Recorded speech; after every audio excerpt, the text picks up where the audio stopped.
Karim Benzema est-il en lien notoire avec les frères musulmans, cette organisation islamiste? Écoutez, Gérald Darmanin, il l'a dit lundi soir sur CNews. Je m'intéresse particulièrement, M. Benzema est en lien, on le sait tous, notoire avec les frères musulmans. Nous attaquons à une hydre qui sont les frères musulmans parce qu'ils donnent un djihadisme d'atmosphère, comme le disait Gilles Kepel.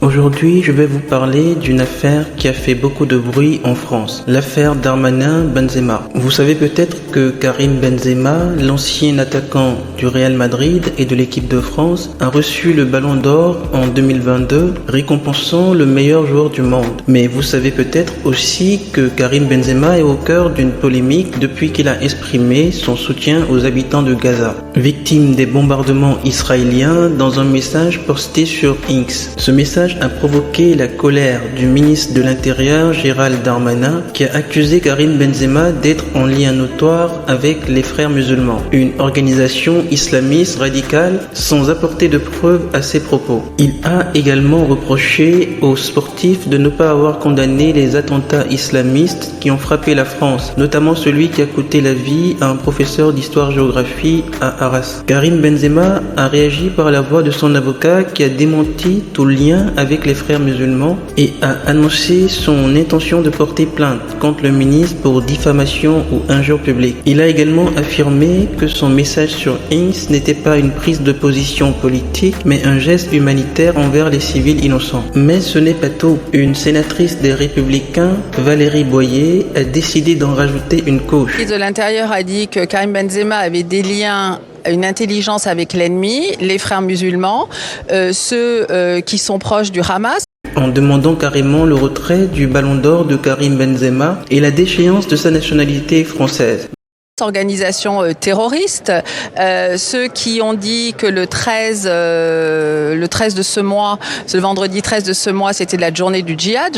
Dans un communiqué publié sur son site internet, elle affirme que nous ne pouvons accepter qu'un binational français internationalement connu puisse déshonorer et même trahir ainsi notre pays. Je me permets juste de rappeler, au cas où on l'aurait déjà oublié, qu'il y a un professeur qui a été assassiné en France à Arras et qu'il y a 2 Suédois qui sont morts sous les coups d'un terroriste islamiste en Belgique. Elle se base sur les propos du ministre de l'Intérieur pour justifier sa demande, sans attendre que la justice se prononce sur la véracité des accusations portée contre Karim Benzema. En Belgique, puisque la guerre avait été déclarée à la France et à la Suède. Donc il y a quand même un lien. Elle considère que le Ballon d'Or est un symbole de la France et qu'il doit être retiré à celui qui ne respecte pas ses valeurs. Les preuves sont apportées pour les déclarations du ministre de l'Intérieur. On ne peut pas s'en tenir à des propos, mais qu'il faut aller plus loin. Elle estime également que la nationalité française n'est pas un droit acquis, mais un privilège qui peut être retiré à ceux qui portent atteinte à la République. Que penser de cette demande? Est-elle légitime? Est-elle légale? Est-elle morale? Je vais essayer de répondre à ces questions en analysant les arguments de la sénatrice et en les confrontant aux faits et aux droits. Je vais aussi vous donner mon avis personnel sur cette affaire qui me semble révéler un climat délétère en France, où le sport est instrumentalisé à des fins politiques, où l'islamophobie est banalisée et où la liberté d'expression est menacée. Le retrait du Ballon d'Or de Karim Benzema est-il légitime? La réponse est non. Le Ballon d'Or est une récompense sportive et récompense les performances d'un joueur sur le terrain et non ses opinions politiques ou religieuses. Le Ballon d'Or est attribué par un jury composé de journalistes spécialisés qui votent en fonction de critères objectifs et transparents. Le Ballon d'Or n'est pas un symbole de la France, mais un symbole du football mondial. Il n'appartient pas à la sénatrice Valérie Boyer de remettre en cause le choix du jury qui a reconnu le talent et le mérite de Karim Benzema. D'ailleurs, aucun règlement ne prévoit la possibilité de retirer le Ballon d'Or à un joueur après son attribution. Ce serait une mesure arbitraire et injuste qui porterait atteinte à la crédibilité et à l'indépendance du trophée. La déchéance de la nationalité française de Karim Benzema est-elle légale? La réponse est non. La nationalité française est un droit fondamental qui ne peut être retiré qu'à des conditions très strictes prévues par la loi.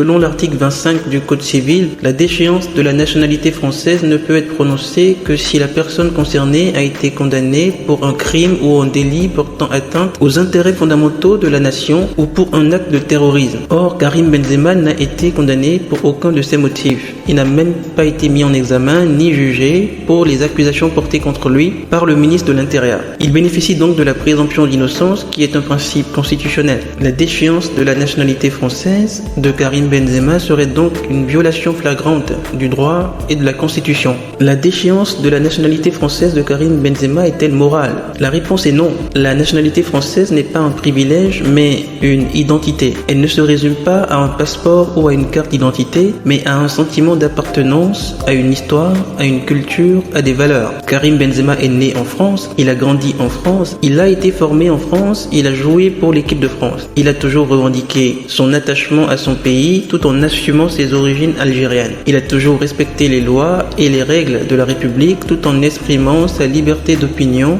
et sa solidarité avec les opprimés. Il a toujours été un exemple pour des millions de jeunes Français issus ou non de l'immigration qui se reconnaissent en lui et qui s'inspirent en lui. Lui retirer sa nationalité française serait donc une atteinte à sa dignité, à sa personnalité et à sa citoyenneté. La France a longtemps été un pays d'accueil, de formation pour les étudiants africains qui y voyaient une opportunité de bénéficier d'un enseignement de qualité, de découvrir une culture riche et diverse et de nouer des liens durables avec leur pays d'origine. Selon les chiffres de Campus France, la France accueillait plus de 142 000 étudiants africains en 2016, soit plus que les États-Unis, le Royaume-Uni, l'Afrique du Sud ou la Chine. Ces étudiants contribuaient au rayonnement de la France en Afrique, en y diffusant ses valeurs, ses savoirs, ses innovations et en y renforçant sa coopération économique, politique et culturelle. Cependant, depuis quelques années, la France connaît une montée de l'islamophobie et de l'anti-immigration portée par certains discours politiques et médiatiques. Ces discours véhiculent des stéréotypes,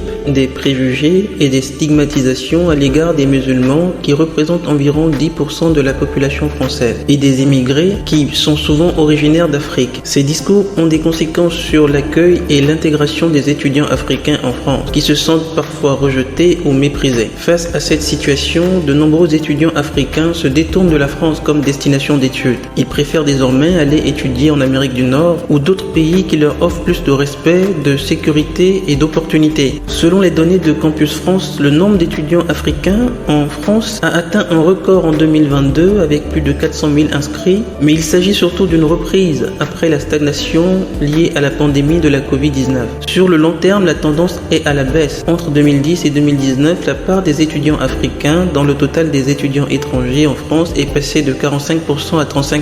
À l'inverse, d'autres pays comme les États-Unis, le Canada ou la Chine ont vu leur attractivité augmenter auprès des étudiants africains. Cette évolution est dommageable pour la France et pour l'Afrique. Elle prive la France d'un vivier de talents et de diversité qui pourrait enrichir son enseignement supérieur, son économie, sa société. Elle prive aussi la France d'un levier d'influence et de coopération en Afrique où elle risque de perdre son rôle historique et stratégique face à la concurrence d'autres puissances. Elle prive l'Afrique d'un partenaire privilégié et respectueux qui pourrait l'accompagner dans son développement et sa stabilité. Elle prive enfin des étudiants africains d'une expérience formatrice et épanouissante qui pourrait leur ouvrir des horizons personnels et professionnels. Pour prendre un exemple tiré de l'actualité, nombre de dirigeants maliens actuels ont été formés en Russie ou en ex-Union soviétique. Il ne faut pas s'étonner qu'une fois arrivés au pouvoir, ces dirigeants se tournent vers le pays qui les a formés. Pour éviter cette situation, il faudrait qu'une partie de l'élite française anti-immigration et islamophobe change son regard sur l'immigration et l'islam. Il faudrait qu'elle reconnaisse la valeur et la dignité des personnes qui viennent d'ailleurs, qu'elle respecte leur liberté et leur diversité, qu'elle favorise leur intégration et leur participation. Il faudrait qu'elle renforce son attractivité auprès des étudiants africains, qu'elle facilite leur accès à son enseignement supérieur, qu'elle améliore leurs conditions de vie et d'études, qu'elle valorise leurs compétences et leurs projets. Il faudrait qu'elle renouvelle son partenariat avec l'Afrique, qu'elle dialogue avec ses acteurs politiques, économiques et sociaux, qu'elle soutienne ses initiatives locales, qu'elle partage ses expériences et ses innovations. Il faudrait que la France retrouve son esprit d'ouverture, de tolérance, de solidarité qui a fait sa grandeur et sa beauté.